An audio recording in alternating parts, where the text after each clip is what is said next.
அம்மா எங்களுக்கு நாளையில இருந்து லீவு. எத்தனை நாள் தம்பி லீவு? ஒரு கேலண்டர் ஃபுல்லா லீவு. அது என்ன தம்பி ஒரு கேலண்டர் ஃபுல்லா லீவு? அவன் ஒரு மாசத்தை தாமா அப்படி சொல்றான். அம்மா எனக்கு லீவுக்கு பூனை இல்லாட்டி நாய் வாங்கிட்டாங்க. அம்மா எனக்கும். பூனை நாயெல்லாம் கேட்கறதுலாம் சரிதான், அது பேண்ட் மோண்டு வைக்குமே அதெல்லாம் யார் அல்வா? நான் அள்ளிடுவேம்மா. ஆமா ஆமா அள்ளுவா, எனக்கு தெரியாதா? நீ பாத்ரூம் போனாலே நான் தான் தண்ணி ஊற்ற வேண்டியிருக்கு, அள்ளு வராம இவரு. ஆமாம்மா அவன் பேண்ட் விட்டா ஒரே நாத்து அடிக்கும், தண்ணி கூட ஊற்ற மாட்டான். நீங்க எனக்கு வாங்கிட்டாங்கம்மா, நான் நல்லா பார்த்துக்குவேன். நாய் பிடிச்சி விட்டா 6 மணிக்கெல்லாம் வாக்கிங் கூட்டு போகணும், அப்பதான் அது வெளியே போய் பேலும். நீயே மோண்டு ஊற்றிட்டு 8 மணிக்கு தான் எந்திரிக்கலாம். நீ மோண்ட பையன் நான் தான் அலச வேண்டியிருக்கு, நீ நல்லா பார்த்துக்கிடுவாங்க. நீங்க வாங்கிட்டாங்கம்மா, நான் எவ்வளோ பெரிய பையன் பார்த்துக்கிடுவேன். ஆமா ஆமா இவரு 6 மணிக்கு அப்படியே வாக்கிங் கூட்டு போயிடுவாரு. இவரு கக்கூசுக்கு போனாலே கதவை பெப்பர் பேன் திறந்து வச்சுட்டு இருப்பாரு, நான் தான் அங்கே காவலுக்கு நிற்க வேண்டியிருக்கு. மா ப்ளீஸ்மா, மா ப்ளீஸ்மா. ப்ளீஸ்மா லீவு தானம்மா, நாங்கள் நல்லா பார்த்துக்கோமா. சரி சரி அப்பா வரட்டும், அப்பாட்ட கேட்போம், அப்பா என்ன சொல்கிறாங்களோ அதே மாதிரி பண்ணலாம். அப்பாவோட பேச நீங்களே வாங்கிட்டாங்கம்மா. ஏன்னா தம்பி உங்கள் அப்பாவுக்கும் உனக்கும் இடையில நான் என்ன தூதா? அப்பாட்ட நான் கேட்கமா.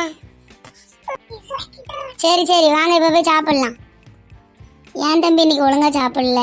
அம்மா செஞ்ச சாப்பாடு உனக்கு பிடிக்கலையோ? அம்மா சூப்பராக இருந்துச்சுமா. உன்னைய நம்ம எப்படி புழுவலாம் பாரு, கன்றாவி என்னத்தான் குழம்பு. என்ன பாப்பா சொன்னா? அம்மாக்கு சரியா கேட்கல. வாயில வருது ஆனா சொல்ல முடியல. உங்களுக்கு யாருமா சமைக்க சொல்லி கொடுத்தா? எங்க அம்மா தான்மா. ஏம்மா?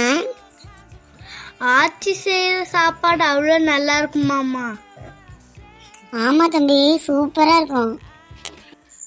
நீங்களே இவ்வளோ ஆக்கமா செய்றீங்க, உங்கள் அம்மா எவ்வளோ ஆக்கமா செய்வாங்க.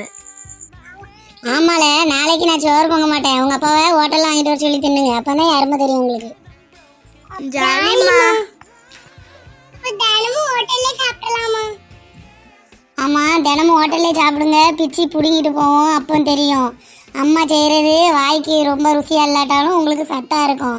ஹோட்டலில் வாங்குற சாப்பாடு கண்ணுக்கு பார்வையாகவும் நாக்குக்கு ருசியாகவும் இருக்கும். அதில் கண்ட கண்ட பொடி எல்லாத்தையும் சேர்த்து போடுவாங்க, அது வயிற்றுக்குள்ளே போய் உங்களுக்கு வயிறு வலி நிறைய நோய் வரும். நீங்கள் ஆரோக்கியமாக இருக்கணும்னு தான் நான் பார்த்து பார்த்து உங்களுக்கு சமைச்சு கொடுக்குறேன். பரவாயில்லம்மா, ஹோட்டல்லே சாப்பிட்டுக்கிடுவோம்.